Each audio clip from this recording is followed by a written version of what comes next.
¿Qué harían ustedes si un día en su ciudad de repente dan el aviso de que a las 6 de la tarde va a llegar a la iglesia local una mujer que está poseída para que tengan cuidado? Pues esto sucedió en Celaya. Resulta ser que el 17 de mayo de 1978 este anuncio se dio por radio en Celaya. Ya se imaginarán el pánico y la angustia que sintieron todos al escuchar la noticia que decía: a las 6 de la tarde en punto llegaría desde el municipio de Salvatierra a la iglesia del Carmen una mujer encadenada ya que se encuentra poseída. Muchísimas personas se acercaron al lugar, a la iglesia. Algunos de ellos pensaban que esto simplemente era una equivocación, que tal vez el anuncio estaba mal y querían constatar que esto sí fuera a pasar o no. Había gente casi creando una muralla humana por todo el largo de la calle, cuando, a la hora señalada, llegó un vehículo aquí a la iglesia acompañado por policías y 3 frailes. Ellos se bajaron con las capuchas en sus cabezas, en las manos traían rosarios ya que no dejaban de rezar. La gente viendo cómo se bajaban uno por uno, hasta que por fin vieron que bajó una misteriosa mujer que venía encadenada de los pies y una cuerda sujetaba su boca. Tenía una venda en los ojos y le faltaban varias partes de su cabello. Entre las personas que estaban viendo todo esto, se empezó a crear como un teléfono descompuesto, ya que los comentarios que se hacía era que esta mujer había desvivido a su papá a puro arañazo y mordidas, que el agua bendita era lo que lo estaba manteniendo tranquila porque ella podría fácilmente romper esas cadenas, quitarse la venda y salir huyendo. Al día siguiente, la gente seguía aquí en la calle a la espera de ver a la mujer poseída o qué pasaba con la situación. Decían que esta mujer estaba tan poseída que de hecho la iban a enviar a Roma para que ahí le realizaran un exorcismo mucho más fuerte. Los policías salían de vez en cuando de la iglesia para dar como informes y en una de esas veces uno dijo que esta mujer ya estaba en las mazmorras de este lugar.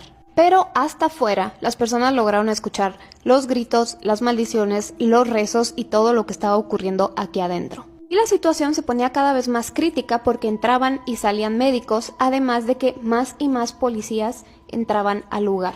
Pasó todo ese día y al día siguiente las personas seguían aquí a la expectativa de ver qué ocurría con esta mujer. Se seguían escuchando gritos incontrolables, maldiciones, los frailes rezaban en voz alta casi gritando palabras de la autoridad. Era un caos. Entre golpes, gritos y rezos, a las 3 de la tarde salieron 2 frailes acompañados de la policía para dar una noticia que nadie se esperaba, pero que todos temían. ¿Cuál era? La mujer poseída. Ok amigos, la historia que les voy a contar parece sacada de una película de terror. Así que si tienes ansiedad o depresión, este video no es para ti. De verdad, no lo veas. Ahora sí, comencemos.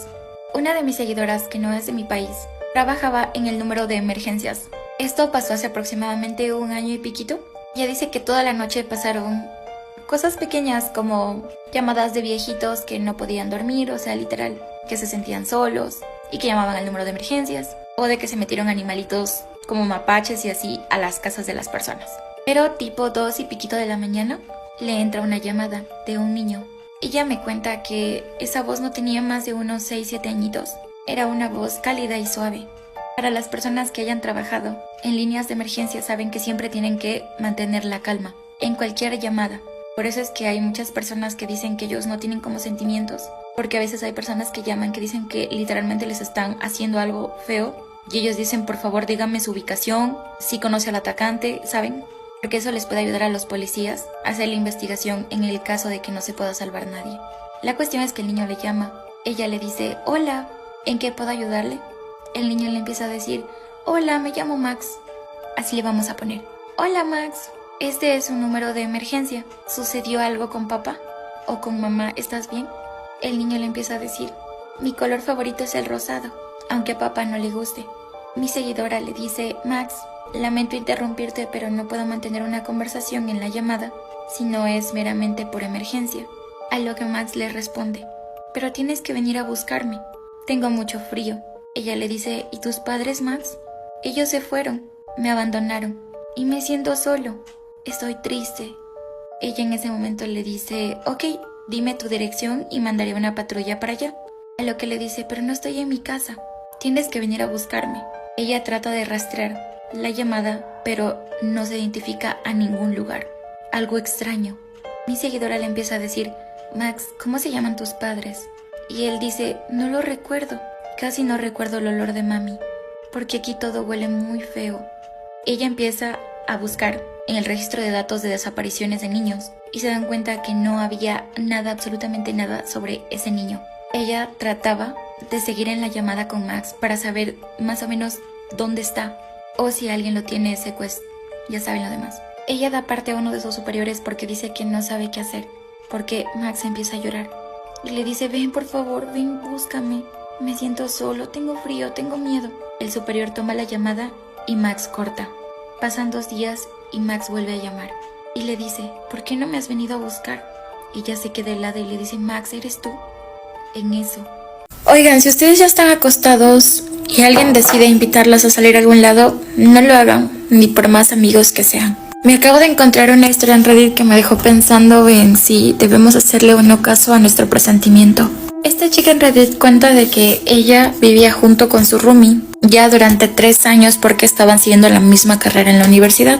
Y ellas dos eran muy cercanas, de verdad, se querían muchísimo porque más de ser roomies eran amigas. Ellas salían de clases tipo 7 de la noche, entonces se reunían en el campus y de ahí iban caminando juntas hasta el gimnasio más cercano y estaban ahí hasta las 9 de la noche que cerrara y volvían juntas al departamento. Cuando ellas estaban en el gimnasio, su amiga le empieza a decir que tiene como un escalofríos que le recorre todo el cuerpo, como si le fuera a dar así gripe, así de que mucho frío, y que por alguna razón le duele como la cadera o la columna. Ella le dice: quizás alzarse mal una pesa, pero no te preocupes, mejor vamos a casa. Así que las dos recogen sus cosas, su amiga se baña ahí en las duchas del gimnasio, mientras su amiga dice que se agarraba la cadera como que de verdad le dolía mucho. Van comprando unas hamburguesas y cuando llegan a la casa, el dolor se le pasa completamente a su amiga. Ella le dice: no sé qué pasó, te juro, no estoy mintiendo, me dolió muchísimo, pero ya no me duele. Ella le dice: bueno, no pasa nada, igual. Iban a ver una película juntas y resulta que el novio de esta chica le llama. Y le dice que sí, que salgan, que hay una fiesta y que va a estar súper divertida. Y ella al principio dice: no estoy como dispuesta, porque en el gimnasio pasé mucho tiempo dolorida, casi no pude terminar ni siquiera como las sesiones que tenía que hacer y además interrumpí el entrenamiento de mi amiga y pues ya estamos aquí en la cama. Y eso ya era a las 11:30 de la noche. Hay que hacer un pequeño paréntesis aquí, y es que ella estaba junto con este chico ya como 5 años y su relación sí era algo tóxica, ya que él era muy celoso. Y su amiga en Reddit coloca de que su amiga era muy bonita, de verdad. Su amiga le dice como: es que de verdad no quisiera ir, y el novio le insistía de que fuera, hasta que ella dice: ok, me voy. Le dice a su amiga: ¿por qué no vamos un rato, estamos en la fiesta y luego regresamos? Y la amiga le dice como que: no, estoy muy cansada, mejor ve tú y yo te voy a estar esperando aquí despierta. Su amiga sí sabía salir en las noches, pero siempre regresaba. Así sea a las 4 de la mañana, pero ella regresaba. Su amiga pide un Uber y se va. Pasan las horas y llegan las 4 de la mañana. Y ella en eso de las 4 de la mañana siente que alguien abre la puerta. Ella creyó que era su amiga porque siente como un aire frío. Ella le dice desde la cama como: cierra la puerta. Se le hace extraño de que su amiga no le contestara porque siempre que llegaba dice que se sabía porque ella cantaba o bailaba o cualquier cosa le venía a contar lo que había pasado. Y simplemente escuchó que se fue a su cuarto, cerró la puerta y ya. Ella dijo: bueno, quizás pasó algo malo y no quiso decir, pero se quedó tranquila porque la escuchó que llegó a las 4 de la mañana o 4:30 por ahí. Ella en eso de las 6 de la mañana dice que ya suena la alarma porque tenía que ella ir a un examen importante. Entonces se levanta y le toca la puerta y le dice: dormilona, como ya vamos, tenemos que llegar, y no le contestaba. Ella le vuelve a tocar la puerta y le dice: tienes que despertar porque tenemos que irnos, date un baño y vámonos. Y en la tercera vez que le llama, ella abre la puerta y se da cuenta que su cama estaba tendidita como la había dejado. Y ella dice: qué raro. Entonces empieza a llamar a su teléfono y simplemente su teléfono no sonaba. Su teléfono estaba desconectado. Entonces ella dice: volvería a salir, pero en ningún momento. Sentí que ella se fue de nuevo. Ella dice, bueno, quizás me va a encontrar en la universidad porque su amiga, o sea, salía, pero era muy responsable. Entonces ella va, se presenta, le dice al profesor que la espere, que su amiga quizás llegue más tarde porque salió y no la encontró en el departamento. El profesor obviamente no espera, empieza el examen, dan el examen y ella dice que acaba el examen después como de 2 horas. Y ella ya empieza a preocuparse. Entonces decide llamarlo al novio, pero el novio tampoco respondía. Entonces dice como que esto está raro.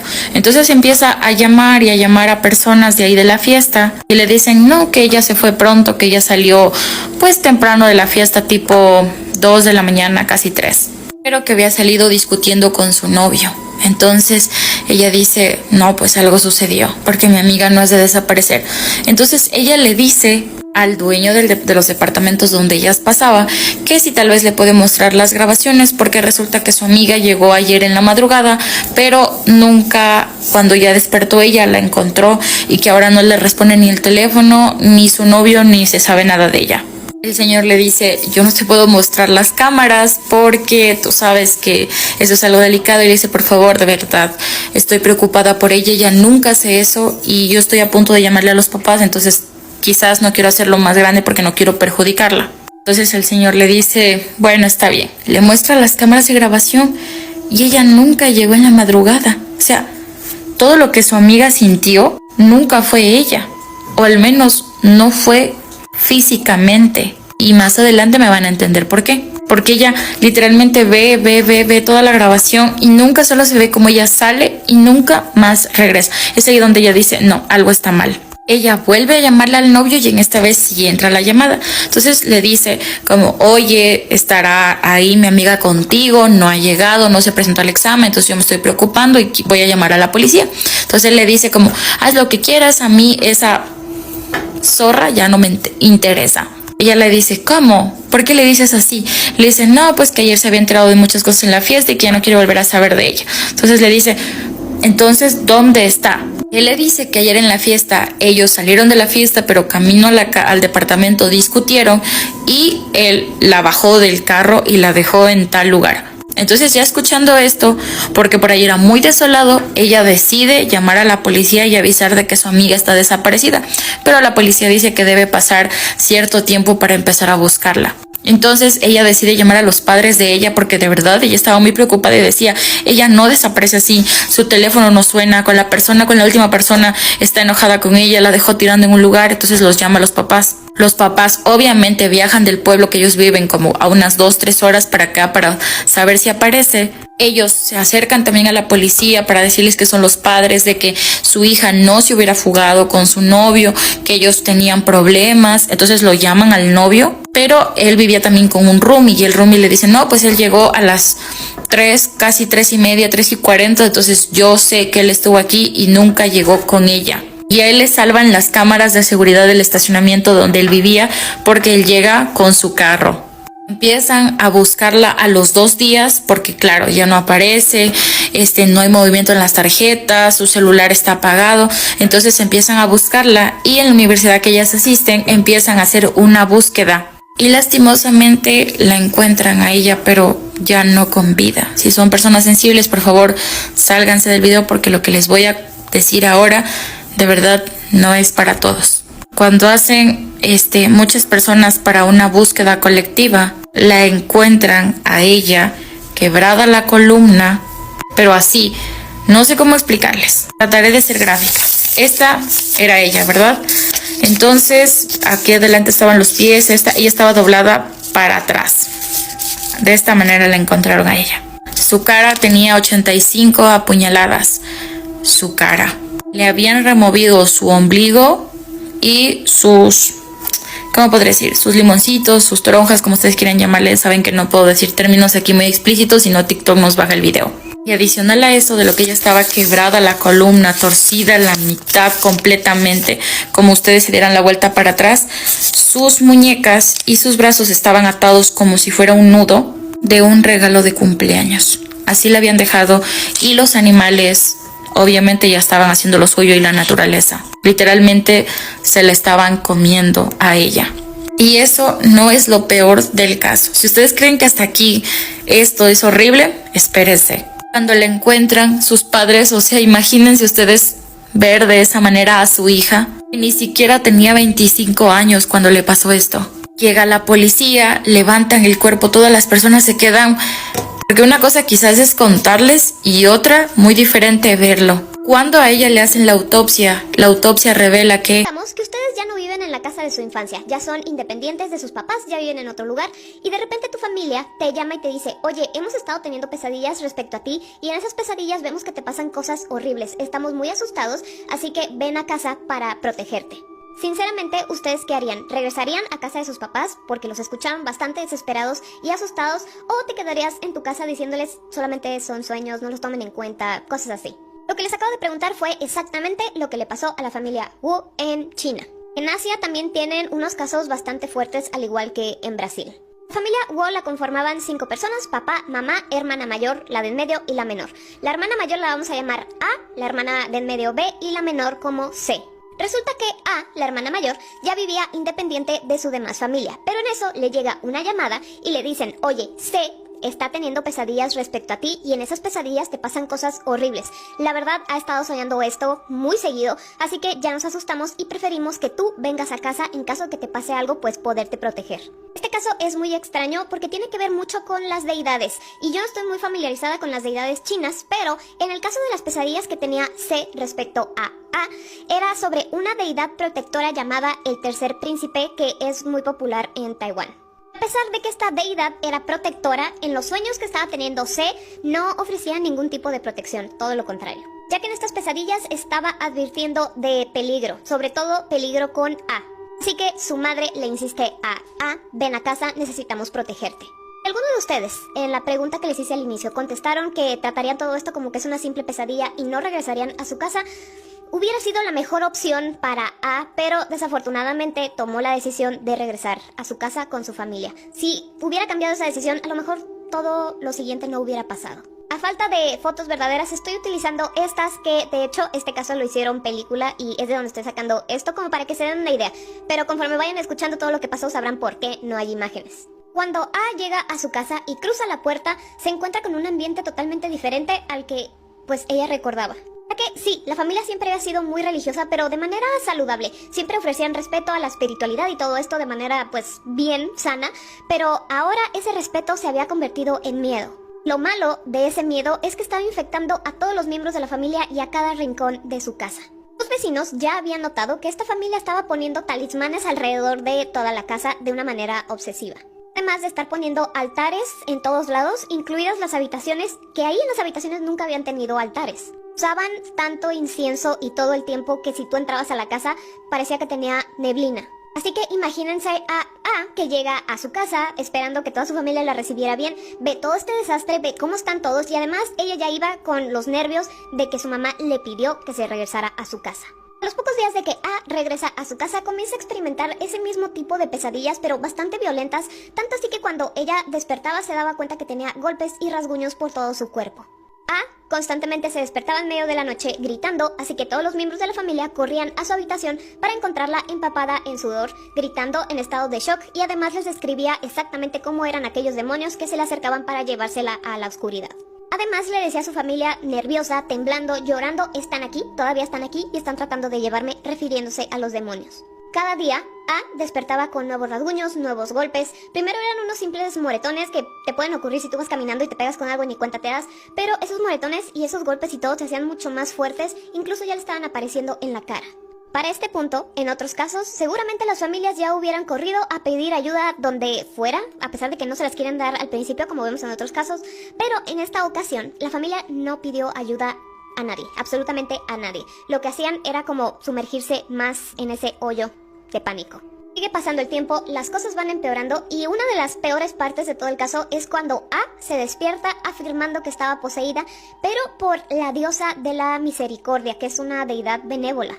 Cuando ella afirmaba que estaba poseída, lo que le ocurría era que su voz cambiaba. Su postura pues se alteraba de maneras antinaturales y daba advertencias de que había más demonios queriéndose pues llevar o poseer a los demás miembros de la familia. Cada que le daban estos episodios decía cosas como si no fuera A, porque recuerden, ella ya afirmaba que estaba poseída. En uno de esos episodios le dijo a los demás miembros de su familia, hay maldad en ustedes. esto ha seguido a casa y ahora los amenaza a todos. Dando a entender que pues la que estaba mal era A y como le pidieron que regresara a casa, pues ahora todos estaban igual. Y volvemos a lo mismo, en vez de pedir ayuda, ya que ella decía y se portaba como una persona poseída, pues no hicieron nada. Más bien ellos lo tomaron como si tuvieran que hacer un tipo de intervención porque la trataron con reverencia y miedo. La aislaron completamente para que no tuviera interacción pues con nadie, ni siquiera con el resto de las hermanas, y eso hacía que todo se volviera mucho peor. Para este momento ya habían pasado 3 meses que estaban todos metidos como en esta locura. Y como las cosas evidentemente no mejoraban, la familia decidió que era hora de tomar medidas más drásticas. Entonces los padres mandaron a la hermana A, B y C a hacer unos rituales. Las mandaron a un lugar que, según como lo tradujo en español, es la montaña de los 5 dedos, que se cree que es un lugar que tiene un significado espiritual para meditación y purificación. Las 3 hermanas pasaron 7 días en aquella montaña con unas reglas bastante estrictas, donde por ejemplo casi no les daban de comer, se dedicaban a la oración completa las 24 horas y realizaban ceremonias de limpieza pero ritualistas. Y casi no dormían absolutamente nada porque estaban en vigilancia constante de que no se fueran a acercar los demonios. No crean ustedes que cuando las hermanas estaban fuera y la poseída también estaba fuera, pues las cosas en su casa con sus padres que se quedaron solos, pues se iban a tranquilizar o ellos descansaron un poco. No, las cosas están empeorando en todos lados, ya que los padres estaban convencidos de que el mal estaba ahí en su casa y por su parte comenzaron a realizar otros rituales. Pero rituales de limpieza extremos. Los vecinos fueron los que informaron que durante toda la noche escuchaban que ellos estaban cantando. La familia ya no recibía ningún tipo de visita, solamente como que pedían comida y lo necesario, pero no permitían que los repartidores pues pasaran a su casa. Todas las compras y todo lo dejaban en su puerta y ellos lo recogían. Si por casualidad lograban ver a esta familia salir por las compras o lo que sea, los veían bastante demacrados y despeinados. Cuando llegan las hermanas de la montaña, en vez de encontrar pues un lugar mucho más tranquilo o lo que sea, encontraron todo peor. La situación seguía yéndose para abajo. A las pocas semanas de que las hermanas regresan, las cosas siguen empeorando si es que podían seguir empeorando. Porque ahora no solamente era A la que afirmaba estar poseída, sino que todos decían lo mismo, que estaban poseídos, pero cada uno con una deidad diferente. Por ejemplo, la mamá decía que estaba poseída por Masu, la diosa del mar. El papá decía que habitaba en él el emperador de Jade y cada hija pues también tenía otra entidad. Los episodios que le daban a ahora le daban a todos y cuando estaban en estos episodios se ponían como a atacarse entre ellos. Daban órdenes entre sí, se atacaban, o sea, todo estaba muy horrible y cuando salían de esos episodios hacían rituales cada vez más extremos. Y las cosas llegaron a un punto máximo cuando la familia decidió que uno de ellos había sido completamente poseído y que se estaba haciendo pasar por un miembro de la familia. O sea, ya no era la persona, sino era el demonio que se hacía pasar por la hermana A, por ejemplo. Comenzaron a hacerse pruebas entre ellos para determinar quién era el impostor. Básicamente, en estas pruebas era torturarse unos a otros, porque se hacían pruebas de ayuno prolongado. Se quemaban con incienso. Consumían sustancias purificantes que eran dañinas para el cuerpo y además se privaban del sueño durante días. Quien estaba peor porque ya tenía más tiempo como en este estado poseído era A, porque ya tenía 6 meses así, entonces estaba desnutrida, no dormía, deshidratada, todo mal.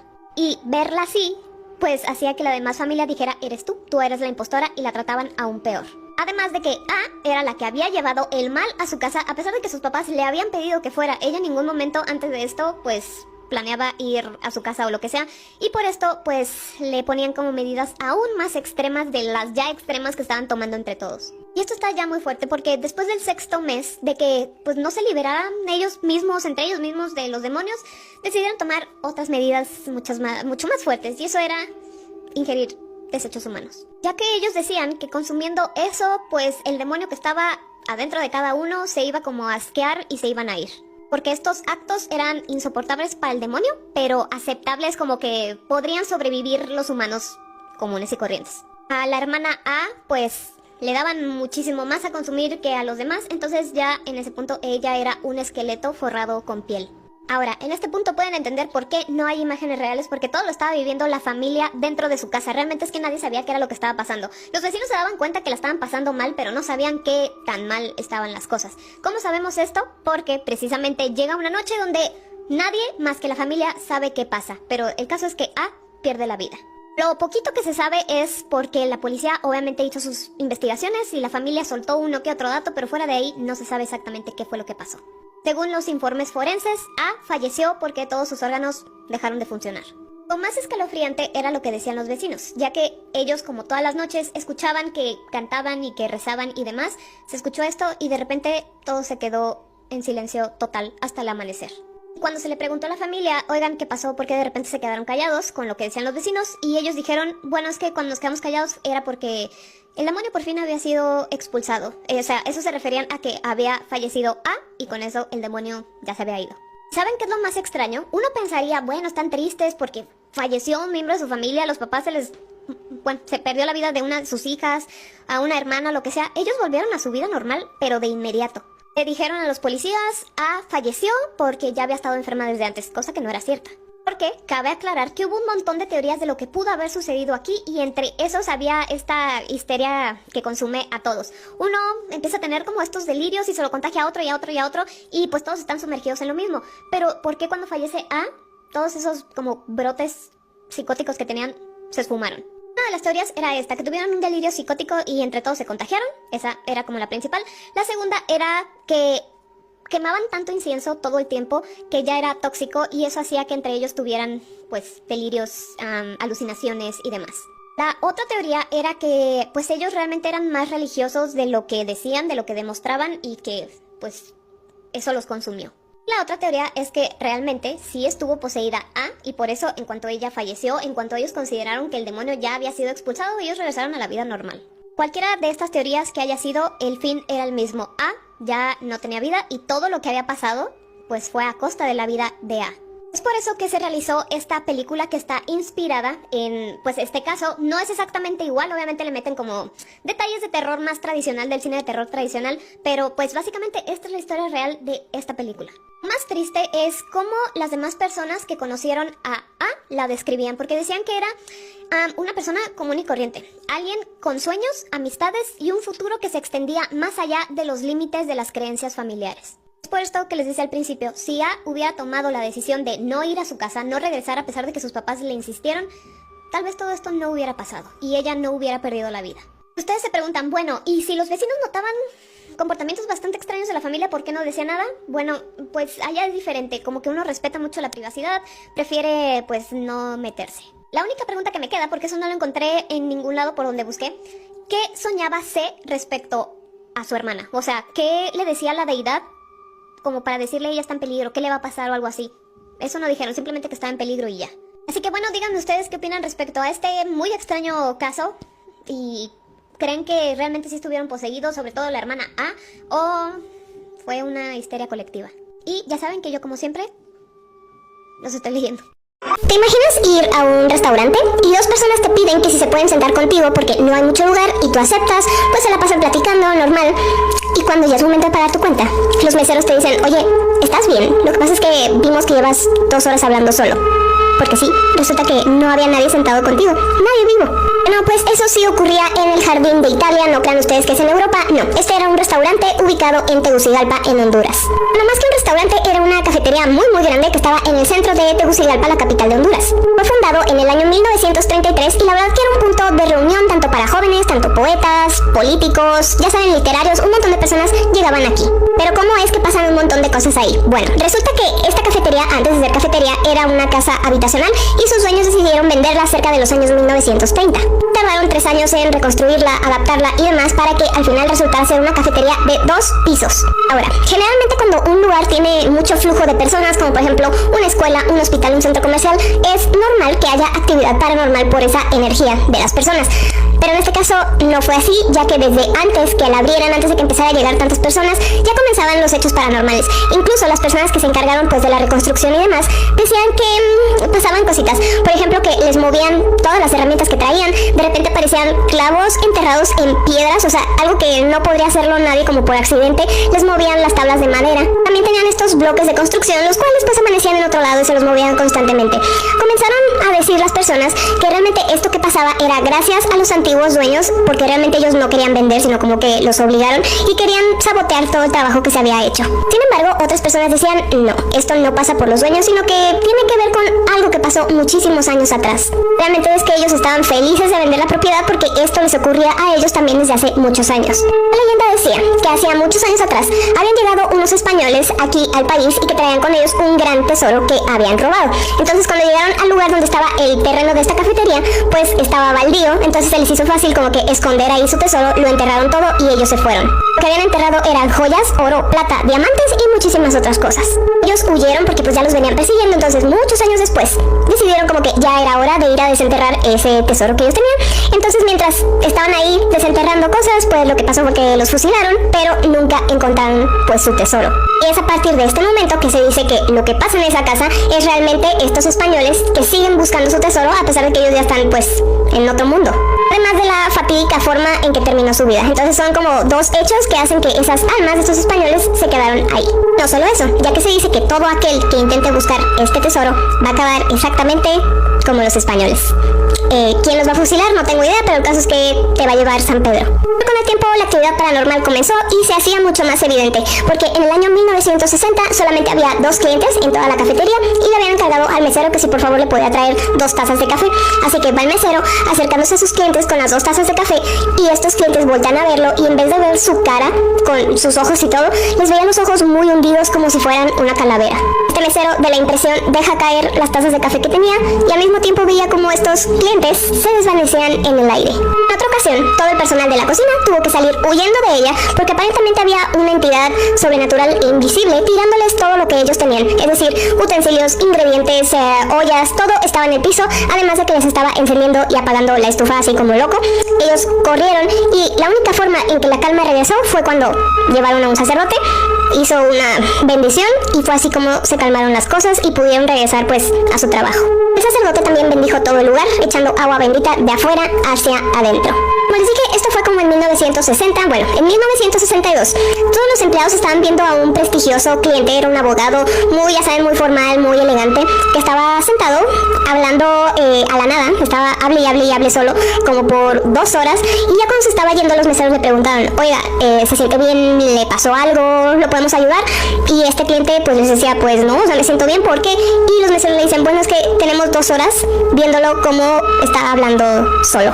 El pobre hombre, con el rostro ya saben desencajado y lleno de miedo, les dijo, es que llegaron 2 hombres y me dijeron, oiga, ¿nos podemos sentar con usted? Porque pues no hay mucho lugar en el restaurante, en la cafetería. Y él les dijo que sí y le estaban haciendo la plática. Y estos hombres le contaron a este señor que había un tesoro, que ellos sabían dónde estaba, que le podían ayudar a él a encontrarlo y demás. Estos hombres también están diciendo, está aquí mismo en la cafetería, nosotros sabemos exactamente dónde está, pero si lo quieres buscar, pues nada más necesitas como el tiempo suficiente para ubicarlo. Y bueno, puede que tal vez te caiga una maldición porque a este tesoro lo está custodiando la misma muerte. Así que este señor nada más dijo así como, no, pues entonces no lo quiero buscar, no se preocupen. Y se despidieron de mano y este señor sintió la mano muy fría y huesuda. Pero pues no lo tomó en cuenta hasta que los meseros le dijeron, oiga, porque estaba hablando solo. En 1974, pues enfrente de esta cafetería había otro edificio y ahí se encontraba un guardia. Ya era de noche y él estaba paseando como por fuera del edificio y escuchó un ruido muy fuerte que venía del jardín de Italia. Él se dispuso a investigar qué era lo que estaba pasando y se acercó al lugar para asomarse por la ventana, ya saben, armado y demás. Y al asomarse se da cuenta que había un hombre bastante alto, como de 2 metros, muy flaco y todo vestido pues de color oscuro, viéndolo. El guardia decidió como hablarle y pues ir tras él. Y mientras fue tras él se dio cuenta que este hombre, vestido todo de negro, podía atravesar los muros. Al día siguiente, este guardia habla con sus superiores, les cuenta sobre este hombre alto, todo vestido de negro, que iba y venía atravesando los muros y no se sabe si o cambió de ubicación o cambió de turno, o algunas personas dicen, él renunció, ya no quiso saber nada de esto a partir de esto que vio. No se sabe bien cuál de estas versiones es la correcta, pero se habló por mucho tiempo sobre esto que le ocurrió al guardia. Fue hasta finales de los años 1980 que el Jardín de Italia cerró sus puertas permanentemente. En la actualidad, ya la cafetería enorme que era ya se dividió tienen locales y es lo que pues está ahorita. Es decir que se sigue usando la propiedad, pero ya no como que aquella cafetería enorme que fue. Ciencia cierta, nunca se supo qué era lo que detonaba aquella actividad paranormal en la cafetería, porque no ha habido más reportes, por lo menos por lo que pude encontrar, de que en estos locales que pues las personas están ahí hayan dicho que les haya pasado algo parecido. Lo único que se sabe es que puede ser que por esos españoles que robaron un tesoro es que todo esto ocurría. Tesoro que aún sigue enterrado aquí. ¿Dónde? Pues quién sabe. ¿Qué te vaya a pasar si lo encuentras? Pues ya saben más o menos. Ya saben lo que dicen, si encuentras un tesoro o una fortuna que estaba enterrado y que no estaba destinado para ti, pues realmente nunca la vas a poder disfrutar, ni gastar, ni hacer nada con ella. O lo peor es que pues te lleves a Pedro. Así que bueno, díganme si ustedes son de Tegucigalpa, si han sabido si las personas que tienen sus locales aquí han reportado que les han pasado cosas paranormales o quedó nada más en lo de la cafetería. Si no son de ahí, díganme si les ha pasado algo parecido, de que pues tú estás hablando con una persona y resulta ser que no había nadie. Ya ven, ha habido varios videos que se han hecho virales de un guardia que también estaba hablando con alguien y pues en las cámaras se veía que estaba hablando solo, y es lo que dicen, que realmente pues nunca vamos a saber si estamos hablando con una persona o con alguien que ya no estaba aquí. Así que bueno, ustedes díganme qué opinan y yo como siempre los estoy leyendo. Hola amigos, buenas noches. La historia que les voy a contar es de una seguidora, así que le vamos a poner de nombre Laura. La vida de Laura era dura, porque su padre era alcohólico y su madre después con el tiempo perdió el trabajo, así que le tocó ella salir a trabajar. Y consiguió un trabajo en un hotel de paso. Algunas personas les llaman motel. Ella trabajaba fines de semana, o sea que se quedaba a dormir desde el viernes, entraba a trabajar el viernes en la tarde, digamos como a las 6, y salía hasta el lunes en la mañana, porque tenía que estar en recepción, y además de eso meter las sábanas a lavar y todo eso. Y trabajaban 2 chicas más aparte de ella.